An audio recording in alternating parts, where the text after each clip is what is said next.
মিষ্টি কুমড়ো নিয়ে এসেছি। অফিস যাচ্ছে সিঙ্গিরে।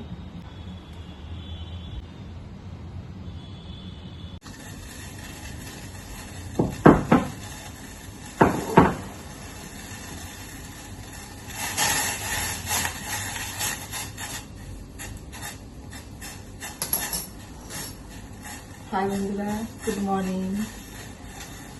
আমি অপরাজিতা চ্যানেল থেকে জলি বলছি। কেমন আছেন আপনারা? আমি ভালো আছি। তো আজকে টুইসডে, হ্যাপি টুইসডে। তো আমি উঠে অনেকক্ষণ আগে উঠেছি। উঠে দুজনকে একটু ভালো আলো টাদর করলাম একটু। এখানে তো ওরাই ক্লিন করে, আমাকে করতে হয় না। দুটো যে কিটেন আছে, আনিয়া আর ইউকি। তো আমি উঠে একটু আলো টাদর করি। সেই আমার দিকে ইউকিতে ওকে আমি কিনেছিলাম ইউকিকে, মানে ওরাই টাকা দিয়েছিল, আমি কিনেছিলাম। পছন্দটা আমি করেছি। ইউকির প্রতি আমার একটু অন্যরকম। আর আরেকজন যে আছে সাইবেরিয়ান, ওরা এখান থেকে কিনেছিল। ও তো বিশাল বিশাল মানুষের মতন বুদ্ধি ওর। ওদের একটু আপত্তি করলাম করে ঠরে, তারপরে এই আসলে রান্না হবে। চা বানাই, বন্ধুদের সঙ্গে একটু কথা বলি। আপনারা কে কেমন আছেন? নিশ্চয়ই ভালো আছেন সবাই। ভগবানের ইচ্ছা, খুব বলে গরম পড়েছে ওখানে। দেখ, বৃষ্টি হবে, বেশি চিন্তা করবেন না। বৃষ্টি হবে, তখন ঠান্ডা ওয়েদার হয়ে যাবে।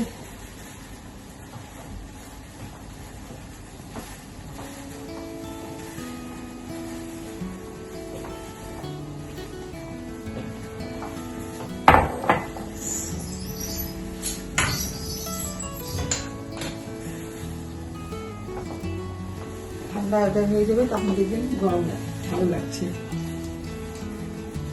এখানেও গরম আছে। এখানে যেহেতু ভিতরে থাকি তো গরমটা খুব একটা বুঝতে পারছি না, গরমটা।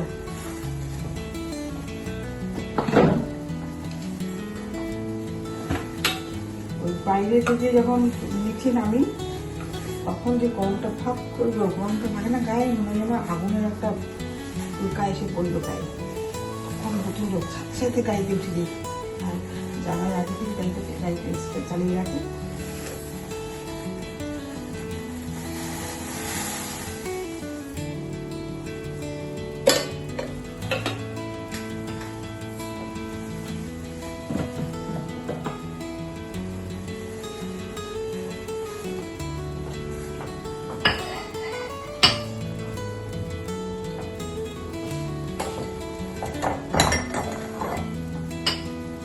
এখানে এসে চাটা একটু খাওয়াটা কম নিয়েছি। এখানে মানে ব্রেকফাস্টের সঙ্গে অল্প যদি চা খাই, সেটা খাচ্ছি না, হরলিক্স খাচ্ছি। আর সন্ধ্যার সময় একটা চা খাচ্ছি। তবু মনে হচ্ছে কি মাত্র চা খাবে না, চা খাবে না। মানে চায়ের মানে এত গরম এখানে, যখন চা খাই তখন আমি একদম এসি রুমেই থাকি চা। কিন্তু লিভিং রুমে এসি ছাড়া বসা যায় না। লিভিং রুমটা পুরো কাঁচ দিয়ে তো পুরো ওদের বেডরুমটা পুরো কাঁচি। আমাদের যেরকম হাফ কাজ আমার ঘরে, এদের মধ্যে ফুল কাজ, একদম ফ্লোর থেকে একদম ছাদ অব্দি ফুল কাজ। পর্দা দিয়ে মোটা পর্দা দিয়ে ঢাকা। ও মাঝে মধ্যে পর্দাতে একটু সরাতে হয়, সবসময় লাইট জ্বালিয়ে। তো না, চা খাবো না।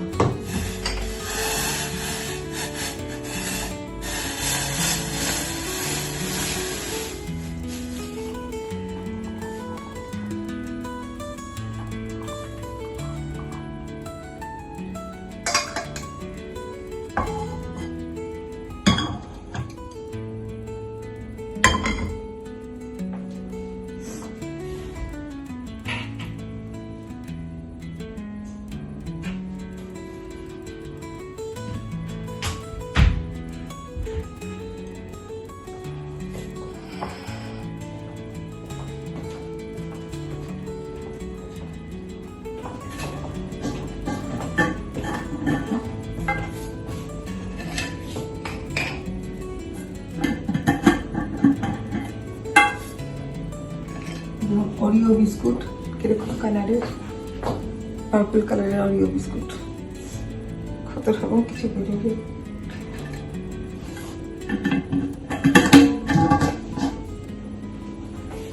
এগুলো হলো বাচ্চাদের, আমার মেয়ে জামাই, বাচ্চার থেকে কম কি আছে।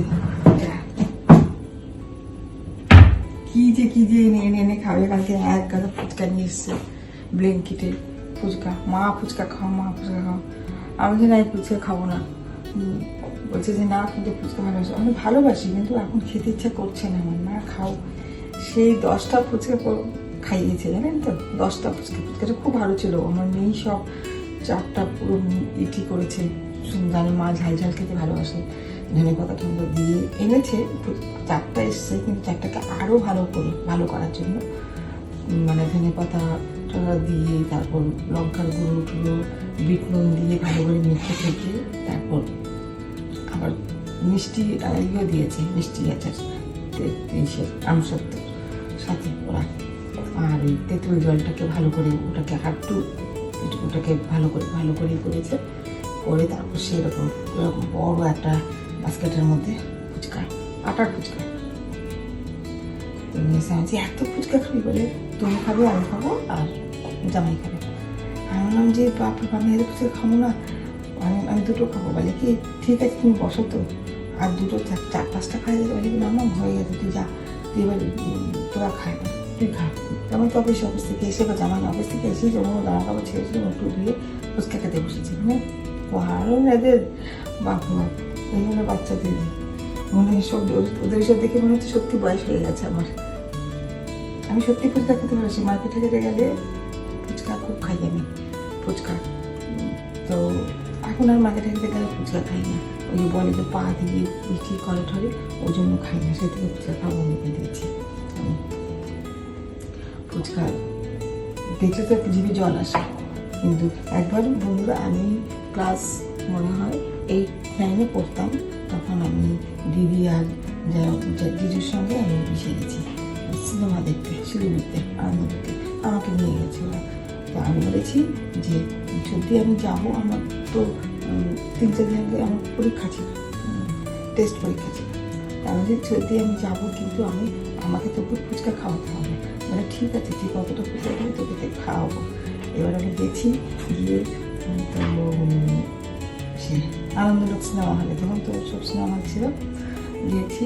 তো আমাকে সত্যি সে ফুচকা খাচ্ছি। আমার জিজু বলছে, এই ও এত খাওয়াচ্ছ কেন? মানে কি, ও তো খেতে ভালোবাসে, খাক। সে মনে হয় 25টা ফুচকা খেয়েছি। আর আমাদের কোনো কি ঝাল ঝাল দিয়ে এরকম ফুচকা, আর 25টা ফুচকা খেয়েছি। খাওয়ার পর থেকে ওই সের থেকে মানে সিনেমা দেখতে দেখতে ব্যথা, মানে তখন তো বুঝতাম না যে গ্যাসের ব্যথা না কিসের ব্যথা, বুঝতাম না। ব্যথা, পেট ব্যথা। আমি তো বুঝতে আস্তে আস্তে কাঁদছি। বলছি কী হয়েছে কাঁদছো কেন? আমি আমার পেটে ব্যথা। তাহলে এই তো বিশেষ বলে এই বিশেষ দিকে ভক্তি তোমার জন্য। হ্যাঁ, ওকে ফুচকা খাইয়েছে তুমি অতগুলো? বলে কি ও খেতে ভালোবাসে তাই খেতে? বলে কি না, ওই সব অত খাওয়াই নাকি, অত ওইটুকু বাচ্চা মেয়ে অতটুকু সহ্য করতে পারে? তো সেই কোনো রকম আমরা শেষ হলো সিনেমা। তারপর তো তখন তো বাসে করে, খুব বৃষ্টি হচ্ছিল, তারপর বাড়িতে গেছি। সেই পেটে ব্যথা না, আমি 4 দিন ধরে বাড়িতে ভুগেছি আমি। তারপর তো একটা ডিপি কর ছিল, তখন ডিপি করের কাছে আমার দাদা নিয়ে গেল মাঝরাতে। নিয়ে গিয়ে একটা মানে দেখে বললো ভোগেরাম ইঞ্জেকশন দিয়েছে। মানে এখন জানি, তখন তো জানতাম না কি ইঞ্জেকশন দিয়েছে। একটা ভোগেরাম ইঞ্জেকশন দিয়েছে, বলে যে সকালটুকু হতে দাও, তারপর দেখি। তারপর বাড়িতে নিয়ে এসছি, আমি বাড়ি স্কুলে ঘুমাতে চলে এসেছি। তারপর রাতে তো ঘুমিয়ে গেছি, আবার সকালে ঘুমিয়ে আবার সেই ব্যথা আর বমি।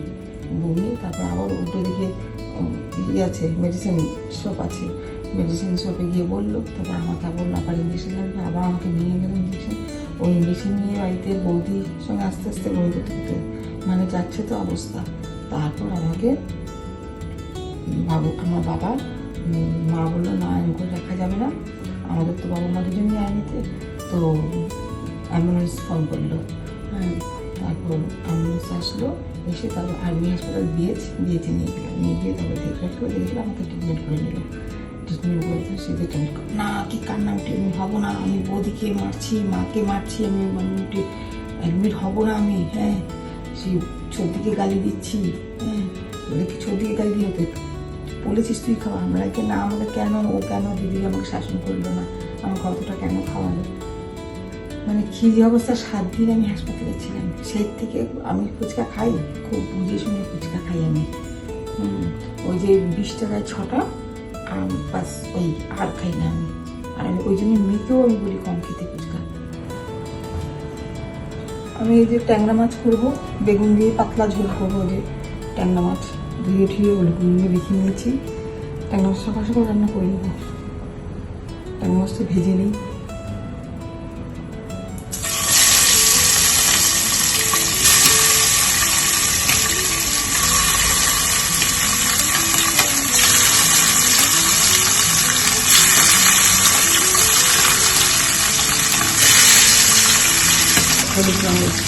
ওখানে যেরকম কিনতাম ঠিক মন্দির ঠিক এরকমই পেয়েছি, কিন্তু খুব কস্টলি। শেয়ারপাড়াটায় বাজারে মাছের দাম, প্রথম সবজি এক জায়গায় কিনেছি, ঠকে গেছি। আর মাছের দাম খুব বেশি, খুব বেশি। দেখুন কত বড় বড় ট্যাংরা মাছ, ডিম ভর্তি ট্যাংরা। একটু কয়েকটা ছোট ছোট দিয়েছে ওরা। শেয়ারপাড়াতে ভিড়, বাপরে বাপ, প্রচন্ড ভিড় শেয়ারপাড়াতে। মাছের বাজারটা চাপা, কিন্তু প্রচুর মাছ। কিন্তু আমাদের যে ওয়েস্ট বেঙ্গলের মাছের মতন না। কি বলে, রাজস্থানের মাছ, পাঞ্জাবের, বিহার, রাজস্থানের মাছ, চণ্ডীগড়ের মাছ, আমাদের ওয়েস্ট বেঙ্গলে এগুলো কোনো শুনি যে আমাদের ওয়েস্ট বেঙ্গলের মাছ এত ভালো। কী করবো, ওরা তো আমার জামাই মাছ খাওয়া খেতে ভালোবাসে, আমার মেয়েও ভালোবাসে, মানে বেশি কাটা কাটা মাছ খায় না। যে বড় বড় পাঙ্গাস মাছ আমিও কিনেছি শিব মন্দির থেকে, হায়দ্রাপাড়ার বাজার থেকে। হ্যাঁ, খুব বেশি বড় হলে 1200 টাকা কিলো, 1200 টাকা কিলো, শুনে নিন, 1200 টাকা কিলো। আর তার থেকে একটু ছোট, একদম ছোট না, মিডিয়াম সাইজের, 800 টাকা কিলো আমি কিনেছি। হ্যাঁ, ইভেন কি সেদিনও আমি দেখলাম শিব মন্দির বাজার। মেয়ের জন্য দুটো আমি ওই যে ফিশ দেখিয়েছিলাম না, ফিশ ফ্রাই, পমফ্রেট মাছের, সেটা আপনাকে জানেন 1600-1400 টাকা পোয়া। কে কিনবে ওই 1600 টাকা? ওই একটাই 250 টাকা উঠে যাবে। কার কাছে দেবো আমি? আমার না বাবা, অত পয়সা নেই ওই পমফ্রেট মাছ দিয়ে খাওয়া। তাও ওই সবসময় ওরা বলে কি বাজার করতে যাবে যে এটা কোথাকার মাছ, বলে এই রাজস্থান, কেউ বলে এটা চণ্ডীগড়। আমার নাম চণ্ডীগড়, রাজস্থানের নদীটা কোথায়? আর নর্থ বেঙ্গলটা হচ্ছে আমাদের পাহাড়ে ঘেরা, তার কোলে আমরা আছি। নর্থ বেঙ্গলটা এত ভালো, সবাই আরামদায়কের জন্য নর্থ বেঙ্গলে আসে বাইরের থেকে না। তো আমি বেসিক্যালি আমি খুব ভালোবাসি এই জায়গা, খুব আমি হ্যাপি যে আমি এই জায়গায় থাকি। আমি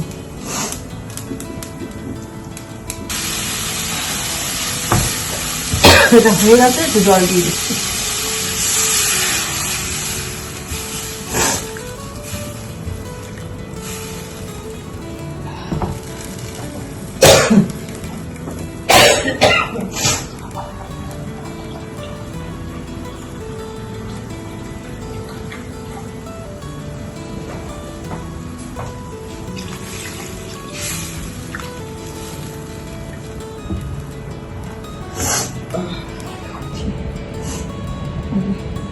রাতে এসে খাবে ভাত দিয়ে, ওর জন্য আলাদা করে রেখেছি।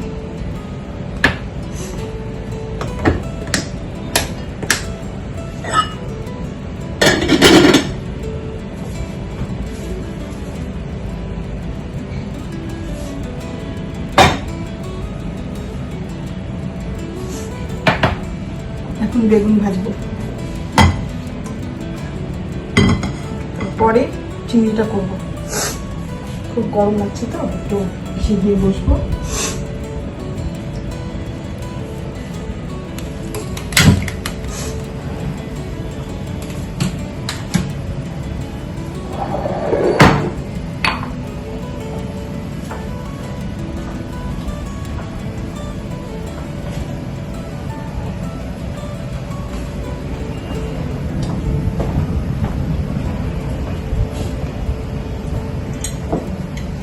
এটা দিয়ে করলে খুব টাইম লাগে সর্ষের তেল, যেমন তেলই হোক, তার জন্য আমি এটা খুলে করি।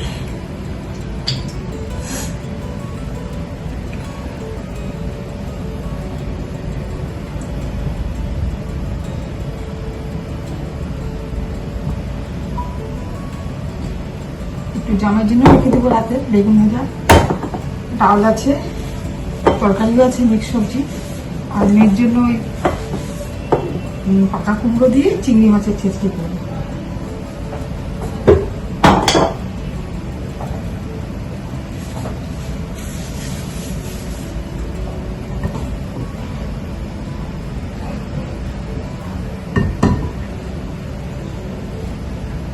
আমার মেয়ে বলে এখানে এসছো কেন, রান্না করবে কেন করবে বাইরে থেকে? আমি বললাম হ্যাঁ, আমাদের অভ্যেস নেই, আমরা এখানে নিজেরা রান্না করে খাই। তো এখানে ব্লিঙ্কেটে অর্ডার দিলে ফুট করে খাবার চলে আসবে। আমি সব খাবো না, আমি সিম্পল খাবার। আমার সকালে যদি আমরা হয়তো বেরোনো কোথাও, এরা কিছু খাবে না, এরা কিছু খাবে না। হয়তো খুব সানডে ছুটির দিনে আমি বলি চা কফি করে দিই, না খাবে না। ওই যে কোল্ড কোস্ট এনে দেবে, ওই খাবে, আর ওই কেক দুধ থেকে আনে ওই খাবে, ওই খেয়েই ওরা দুটো দেড়টা অব্দি খাবে, তারপরে একটা লাঞ্চ করবে। ওদের খাবার মেলে না। আমি সকালে ব্রেকফাস্ট দেখেছেন তো, আমাকে ব্রেকফাস্ট করবে, এছাড়া আমি কিছু না। আমি রুটি করে রেখেছি, বলে মা আমি লুচি, আমি কিন্তু জিনিস সব পারি, সব খেলে তো করতে পারবো, কিন্তু খাবো না আমি চলে। এই এসে এখন তো রান্নাটা খুলে দিল জমা দিচ্ছে, বলছে এইটা চালাও না আন্টি। আমি বললাম না বাবা, এটা চালালে আমি আমার পরিবারের সঙ্গে কথা বলতে পারবো না। তার আবার শুনবে না, ভ্যাঁ ভ্যাঁ একটা আওয়াজ হবে, আমার ভয় লাগে না। আমার বাড়িতে আমার রান্নাঘরে লাগাতে বলেছিল আর হাজব্যান্ড, বলে চিনিটা খেতে। আমার না, গরমে এসে কাজ করে তুমি চিনিও যাবো ওরা, ওই আওয়াজটা না আমার সহ্য হয় না। জামাই যাচ্ছে অফিসে।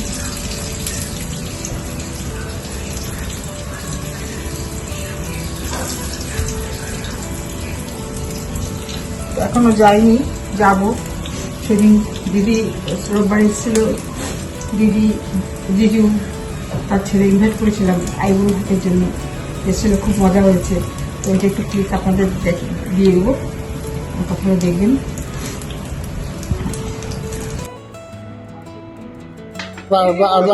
সমস্যা দরকার, সমস্যা দরকার।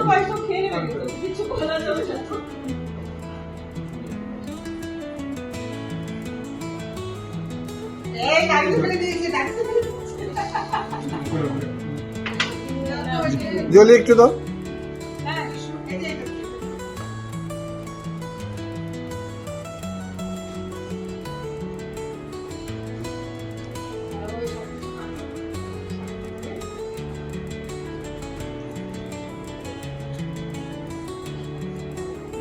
দিনের বেলা বেরোনো, ওই দিকে চিন্তা করছি, বলে মা এটা কেমন করে ই করবে।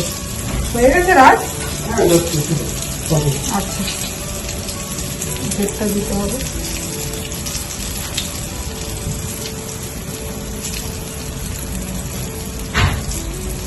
মিষ্টি কুমড়ো নিয়ে এসেছি, মেয়েটা খেতে খুব ভালোবাসে, মেয়েও ভালোবাসে, জামাইও ভালোবাসে মিষ্টি কুমড়ো, আমার হাজব্যান্ডও ভালোবাসে মিষ্টি কুমড়ো। তো এই জন্য চিংড়ি নিয়ে নিচ্ছি। তো এটা করবো, এটা পুরোটা কাটতে হবে, করলে এতটুকু হয়ে যাবে। কিন্তু মিষ্টি কুমড়ো তো চিনি দেওয়ার দরকার নেই। এমনি এই যে আমার জামাই অফিস যাচ্ছে, কিচ্ছু খেয়ে যাবে না, কিচ্ছু না, মানে বলে বলে কি করবো, এখন কি হয়ে গেছে এরা, এরা ওরকমই।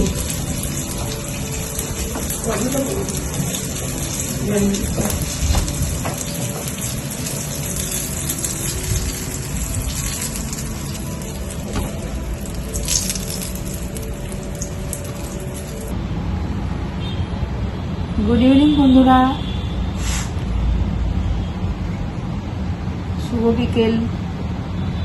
এই যে এখানে চা নিয়ে বসে গেছি আজকে, আর এখানকার সিঙ্গারা খুব ভালো। এখানকার সিঙ্গারা, এই যে সিঙ্গারা দুটো, সিঙ্গারা, এখানে সমোসা বলে, হিন্দিতে সমোসাই বলে। এখানকার এই সিঙ্গারা খুব ভালো, মানে চাউমিনের সিঙ্গারা, তারপর নানা রকম আলুর সিঙ্গারা, তো আমাকে মেয়ে বললো কিসের সিঙ্গারা খাবে, আমি বললাম যে আলু সিঙ্গারা, চাউমিনের সিঙ্গারা খাবো না। তো চাউমিনের সিঙ্গারাও আনা হয়েছে, ওরা খাবে, তো আমি আমার জন্য আলু সিঙ্গারা নিয়ে এসছে, কিন্তু আলু সিঙ্গারাটাই খাবো। তো দুপুরে তো রান্নাবান্না করে টোরে তারপর জল খাবার খেয়ে তারপর মেয়ের সঙ্গে অনেক গল্প করলাম। তারপর এই বিয়ে নানা রকম প্রোগ্রাম এইসব করতে করতে সময় হয়ে গেল। তারপর স্নান টান করলাম, করে টোরে এত ঘুম পাচ্ছিল, খুব তাড়াতাড়ি ঘুমটা ভেঙে গেছে তো ভোরবেলা, এত ঘুম পাচ্ছিল। তারপর খেয়ে দিয়ে আমি ঘুমিয়েই গেছি। মেয়ে যে কখন খেয়ে দিয়ে উঠে ওই ঘরে গেছে, তো ওই কুমড়ার ছেঁচকিটা করিনি, ওটা মানে এত গরম লাগছিল করিনি। মেয়ে বললো করতে হবে না মা, ওটা পরে কর। কারণ কুমড়োটা কাটা না খুব অসুবিধা, কুমড়োটা বাকলাটা না ছাড়ানোটা খুব অসুবিধা। ওটা আমি আসলে আমার তো ওখানে ওরা সবজি কাটে, তো মানে বলে না হ্যাবিট, মানে খুব মানে অভ্যেসে মানে সব কিছুই অভ্যাস একটা হয়ে যায় না। তো আমার এই আগে তো নিজেই সব কিছু করতাম, এখন এখানে আসার পর থেকে তো ওইসব ওরাই করে, সবজি কাটা ওরা করে, মশলা বাটা। আমি তো এগুলো করি না, এমনকি রুটিও আমি করি না। কালকে আমি রুটি করেছি, রুটিগুলো ঠিক আছে গোল ঠোল সব কিছু রেখে না, একটু শক্ত হয়ে গেছে রুটিগুলো। তা আমার রুটি খুব একদম পারফেক্ট রুটি হতো। কত বছর হয়ে গেল রুটি করি না, প্রায় 10-12 বছর হয়ে গেছে রুটি করি না। পরোটা ঠিক হয় আমার এখনো, কিন্তু রুটিটা আমার একটু মানে কালকে দেখলাম যে আমি নিজেই একটু খেতে অসুবিধা হচ্ছে, যেখানে একদম সফট রুটি খাই। তো ওই মানে সব কিছুই বলে যে অভ্যেসের দাস, সে অভ্যেস হয়ে গেছে। তাই আমি মেয়েকে বললাম মামা কুমড়োটা না 1 কেজি কুমড়ো দেখালাম আপনাদের। তো ওই আমি বললাম কুমড়োটা কাটাটা খুব ডিফিকাল্ট, কুমড়ো ছোটো করে বাকলো ছুলে আবার ছোটো করে কাটা। হ্যাঁ, তখন মেয়ে বললো থাক আমি কেটে। আমার মেয়ে আবার সুন্দর সবজি কাটতে পারে, মানে বুড়ি মানুষের মতো সবজি কাটে, খুব সুন্দর সবজি কাটে ও। তখন আমি বললাম যে দেখ, আবার লাগে না নরম হাতে আবার ওটা পুরো করবে। তো আমি বললাম যে দেখ তুই করবি, বলে কি কি হয়েছে তাতে, আমি তো পারবো, আমার ভালো লাগে, আমি করে দেবো তোমাকে আমি। তো দেখি ও খেয়ে দিয়ে উঠে তারপর আমার খাওয়া হয়ে গেছে, আমি ঘুমিয়ে গেছি। হ্যাঁ, তারপর হঠাৎ ঘুম ভাঙতে দেখি মেয়ে আসলো, মানে ঘেমে আমি তুই কোথায় গেছিলি, বললো যে আমি ওই কুমড়োটা কেটে রাখলাম। আমি বললাম বাবা, তো এসে দেখলো মা দেখো ঠিক আছে। আমি বললাম হ্যাঁ একদম পারফেক্ট, আমার থেকে ভালো কুমড়ো কেটেছে ও, এত সুন্দর ছোট কি মতন কুমড়ো কেটেছে। তো কেটে ও তো রেখে থেকে তারপর আমি গল্প করছিলাম, তারপর ফেসবুকে অনেক মানে দেখছি অনেক এসছে, কমেন্ট এসছে, ঠিকভাবে কমেন্ট অ্যান্সার দেওয়া যায় না।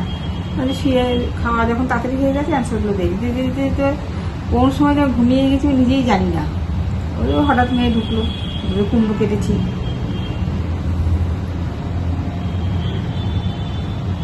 তো মেয়ে বলে মা চা খাবে না, আমি বললাম হ্যাঁ চা খাবো, সিঙ্গারাটা আসি তারপর চা খাবো।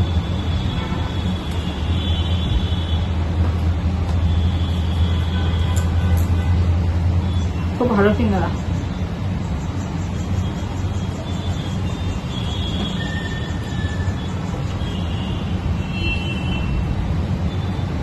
আমাদের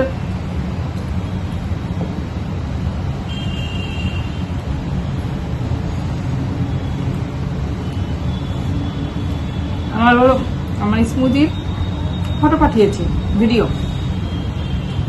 আমার চটির উপর শুয়ে আছে, এত কান্না পেয়ে গেছে। কি বলবো বন্ধুরা, যে ও একজনকেই মিস করছে আমাকে, মানে ভালোবাসাটা একদম নিঃস্বার্থ হয়ে ওর ভালোবাসাটা।